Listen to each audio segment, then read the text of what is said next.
Your roadmap to the latest in auto. Welcome to Highway Herald. Since January 2025, US-Canada relations have shifted from diplomacy to a drag race on ice. Tariffs blazing, tempers flaring, and billions evaporating from border economies. What began as a political flex has spun into a full-scale economic skid, straining tourism, autos, and trade routes that once ran smooth. With Prime Minister Mark Carney's White House visit concluded and the USMCA review approaching, both nations are scrambling to downshift before the engine seizes. Buckle up. This is more than politics. It's a high-stakes test of torque, trade, and trust on North America's economic highway.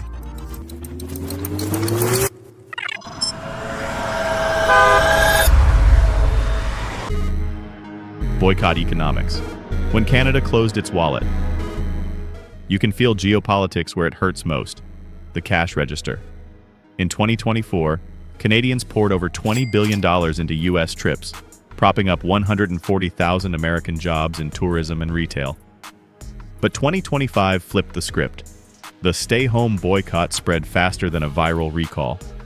By midsummer, border states saw a 30 to 34% plunge in Canadian visits, a blow as harsh as a seized piston.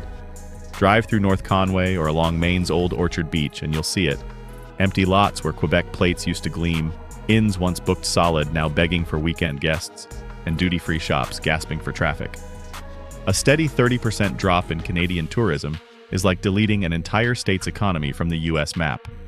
And the lag bites twice. This year's cancellations become next year's empty rooms.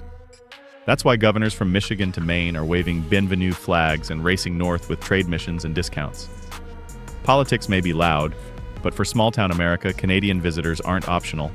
They're lifeblood. And as we'll see next, the hit doesn't stop at motels. It runs straight through the assembly lines of Detroit. Tariffs versus torque, how autos felt the shock. No industry showcases this standoff better than autos. The Detroit-Windsor corridor is North America's crankshaft. Parts cross the border up to 8 times before a car ever hits a showroom. Drop a 25% tariff into that gearbox, and everything grinds. Governor Gretchen Whitmer spelled it out in Toronto. Duties on automotive goods jumped into the tens of billions this year, forcing suppliers to hoard parts, delay plant expansions, and warn that car prices could climb $2,500 per unit if the tension sticks. Thin-margin suppliers now face a grim trilemma: eat the cost, pass it to automakers, or stall investment. Each path squeezes workers. Tariffs are meant to reshore jobs, but when allies share the same assembly lines, that logic backfires. Canada's steel, aluminum, and energy feed U.S. factories, while American engines and electronics power Canadian builds. Disrupt that dance, and the entire EV push across the Great Lakes corridor shudders. And that's why political leaders, especially from the GOP, started making road trips of their own. Before we roll into that, if you're enjoying this deep dive into North America's auto economy, hit that subscribe button and support Highway Herald. Your engagement fuels our next investigation into how politics and powertrains collide. GOP damage control, courting Canada in person. Policy fights eventually meet human reality, and there's nothing more human than watching tourism revenue vanish. Enter Louisiana's Lieutenant Governor Billy Nungesser, who cruised through Toronto and Montreal on what felt like a diplomatic pit stop tour, assuring Canadians they're still welcome in the Bayou State. His message was pure economic triage. We miss you. Come back. He wasn't alone.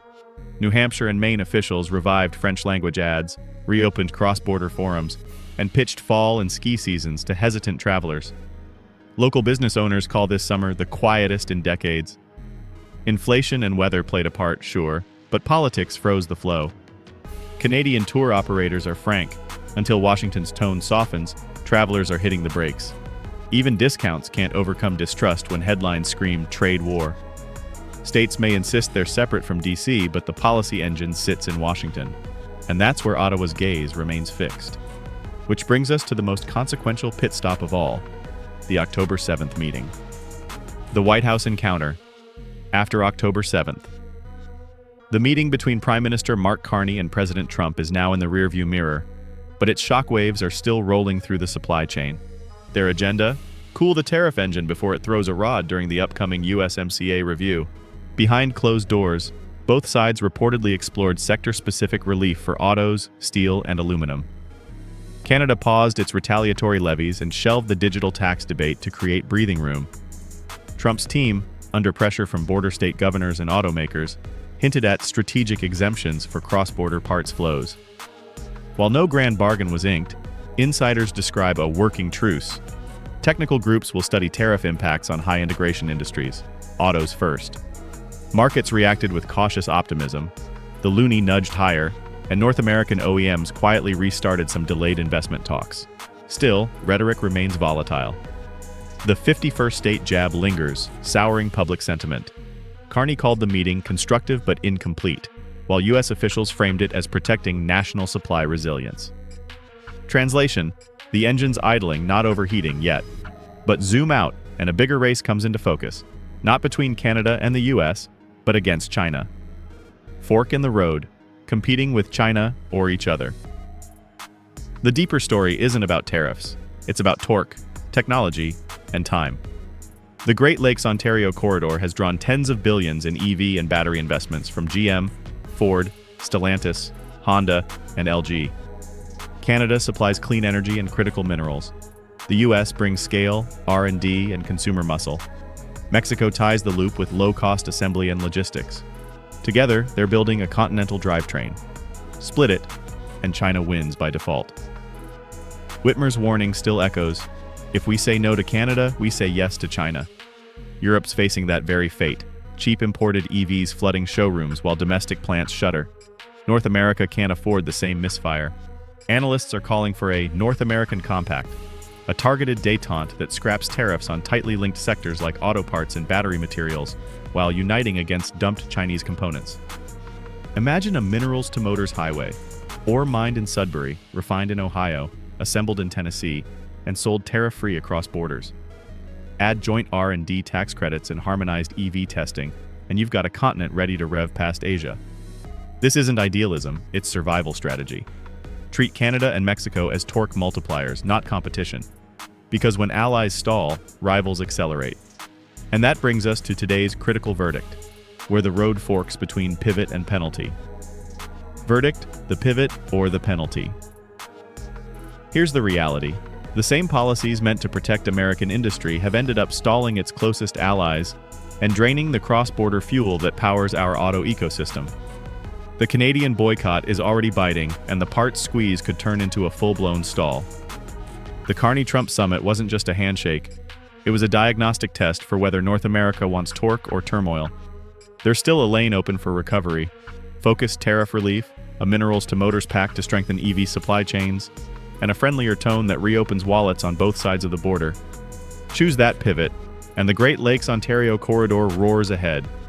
Miss it, and we're left paying more for slower cars built in fractured markets. Now let's hand you the keys. Do you think the Carney-Trump meeting really cooled tensions? Or was it just political fuel for another showdown? Should North America unite under a shared EV and battery strategy, or keep national policies separate? As tariffs reshape prices, would you still buy a US-made vehicle, or look north for value? Drop your answers in the comments, share your border trip stories, and tell us what you think the next lap of this trade race should look like.